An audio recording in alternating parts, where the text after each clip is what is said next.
ওই তুই রিফাতকে হেট করিস কেন? কে আপনি? আমি কাজল, তুই কে? আমি লিপস্টিক। এই ভিডিওতে আমি ক্রিয়েট করবো আর্টিস্টিক রিফাতের ফেক হেটার অ্যাকাউন্ট এন্ড ওইটা দিয়ে সবার সাথে করবো প্র্যাঙ্ক এন্ড আমরা ভিডিও শেষে আর্টিস্টিক রিফাতের সাথেও প্র্যাঙ্ক করবো। ভিডিওটা শেষ পর্যন্ত দেখতে থাকো, তো চলো শুরু করা যাক। তো এই প্র্যাঙ্কটা করার জন্য প্রথমে আমি একটা ফেক অ্যাকাউন্ট খুলে নিব। এখন এই অ্যাকাউন্টটা রিয়েল হেটার অ্যাকাউন্ট দেখানোর জন্য আমাদেরকে একটা সুন্দর profile picture add bio set up করতে হবে। শুরুতে আমি তোমাদেরকে বলে দেই, এই ভিডিওটা শুধুমাত্র মজা নেওয়ার জন্য তৈরি করা হচ্ছে, আমি কাউকে পার্সোনালি হেট করি না। প্রোফাইল পিকচারটা আমি চ্যাটজিপিটিকে জেনারেট করতে বললাম। চ্যাটজিপিটি তুই এটা কি বানাইলি? এরপর আমি বায়োতে লিখলাম biggest artistic Rifat হেটার। Alright guys, তো সবকিছু কমপ্লিট করার পর আমাদের অ্যাকাউন্টটা দেখতে এমন লাগছে। এখন আমাদের আইডিটা মানুষের সামনে তুলে ধরতে হবে, এই জন্য আমি রিফাতের করা রিসেন্ট পোস্টে যতগুলো কমেন্ট আছে সবগুলোতে লাইক দিয়ে দিলাম। পোস্টের কমেন্টে লাইক করার পর আমি রিফাতের আইডিতে গেলাম অ্যান্ড একে একে যত ফলোয়ার আছে তাদেরকে ফলো রিকোয়েস্ট পাঠাতে শুরু করলাম। চলো এখন আমরা দেখে ফানি মেসেজেসগুলো অ্যান্ড কালকে আমরা রিল পোস্ট করব। এখানে আমি লিখছিলাম হাই অ্যান্ড ও রিপ্লাই করছে হাউ, আই মিন হ্যালো। তারপরও লিখছে তুমি রিফাত হেটার কেন? যাও কথা বলবো না, তুমি একটা হেটার। এখানে আমি বুঝে গেছিলাম এর বয়স অনেক কম, এই জন্য আমি এরপরে এর সাথে তেমন কিছুই বলিনি। এরপরে একজন লিখছে তুমিও কি আর্টিস্টিক রিফাতকে হিট করো? আমি লিখছি হ্যাঁ আমিও হিট করি। এরপরে একজন লিখছিল ওই তুই রিফাতকে হেট করিস কেন? কে আপনি? আমি কাজল, তুই কে? আমি লিপস্টিক। এরপরে একজন আমাকে মেয়ে ভাবছিল অ্যান্ড লিখছিল তুমি কি আর্টিস্টিক রিফাতকে হেট করো? তারপরে আমি লিখছিলাম হ্যাঁ। দেন ও লিখছিল কেন, ও কি তোমাকে কিছু করছে যার কারণে তুমি ওকে হেট করো? দেন আমি লিখছি হ্যাঁ করছে ও, অ্যান্ড ও লিখছিল আপু কি করছে জানতে পারি? আমি রিপ্লাই করছিলাম আমার মন জয়।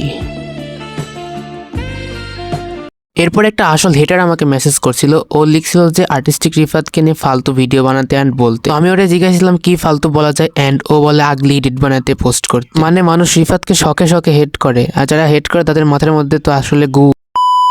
এরপর আরেকজন হেটার আমাকে মেসেজ করছিল অ্যান্ড আমি ওরা জিজ্ঞাসলাম তুমি কেন হেট করো অ্যান্ড ও বলে ক্রিঞ্জ অ্যান্ড আনফানি। আমি বললাম তোর যদি ভিডিও ক্রিঞ্জ অ্যান্ড আনফানি লাগে তাহলে তুই দেখিস কেন? ও বলে ও নাকি ওর ভিডিও দেখে না, ওর ভিডিওর সামনে এমনিতেই চলে আসে আর ও এমনিতেই ক্লিক করে দেয়। অ্যান্ড এখানে ও আমাকে জিজ্ঞাসা করে তোমার কথাবার্তা শুনে তো মনে হচ্ছে না তুমি হেটার, তুমি কি কারণে হেট করো? আমি ওকে রিপ্লাই করছিলাম তুমি ওকে হেট করো কারণ ও তোমার থেকে বেটার। হেটার্সরা যেভাবে ভিডিও দেখে, ওয়াও কি বাজে ভিডিও বানাইছে, সেই মজা পাচ্ছি, পুরাটুকু দেখবো অ্যান্ড পরে যে ভিডিওগুলো আপলোড করবে সেইগুলো দেখবো, এমন খারাপ ভিডিও দেখে অনেক মজা। এরপরে আমি আমার আইডিতে দুটো রিল পোস্ট করি, সেই রিলগুলো তোমাদেরকে দেখিয়ে দিচ্ছি।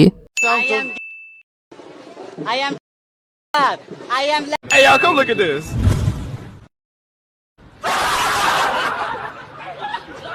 এখানে প্রথম রিলটা পাই 573 ভিউজ অ্যান্ড দ্বিতীয় রিলটা পাই 298 ভিউজ অ্যান্ড কমেন্টগুলো অনেক ফানি ছিল, তো তোমাদের দেখাই চলো। ভাপু আপনি কি gay? Try using this bro. এটা কি ভাই? ওর মতো তোর যোগ্যতা আছে? বাই দ্য ওয়ে গাইস, তোমরা যারা এখন আমার চ্যানেলটি সাবস্ক্রাইব করোনি প্লিজ সাবস্ক্রাইব করে দাও, আর মাত্র 500 সাবস্ক্রাইবার লাগে 5K সাবস্ক্রাইবার কমপ্লিট হতে। এরপরে একজন লিখছিল আমাকে আমি ওর বিগেস্ট ফ্যান, আমার এখন মনে হচ্ছে আপনার মতো বস্তির সাথে কথা বলা আমার ঠিক হবে না, আপনি থাকেন ওর হিটার হয়ে। দেন আমি ওর রিপ্লাই লিখছি তুই আগে হিটার বানান ভালো করে শেখ। এরপরে আমি আর্টিস্টিক রিফাতকে প্র্যাঙ্ক করার জন্য রিফাতের একটা বন্ধুকে মেসেজ দেই অ্যান্ড ওকে প্র্যাঙ্কের বিষয়ে সবকিছু খুলে বলে, ওর কিছু শোনার পরেও আমাদের সাহায্য করতে রাজি ছিল। ও আমাদের বানানো রিলগুলো রিফাতকে পাঠিয়ে দেয় অ্যান্ড দেন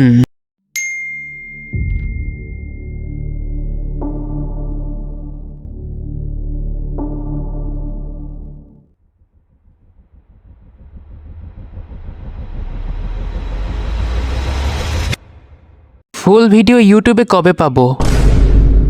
গাইজ রিফাত এখানে বুঝে গেছিল আমরা প্র্যাঙ্ক করছি এন্ড আমাদের প্র্যাঙ্কটা পুরো পোপাট করে দিল। আর এই পোপাটের সাথে শেষ হলো আজকের ভিডিও। স্ক্রিনে তোমাদের সামনে একটা ভিডিও আসছে, ক্লিক করে ওটাতে দেখা হবে ওই ভিডিওতেই।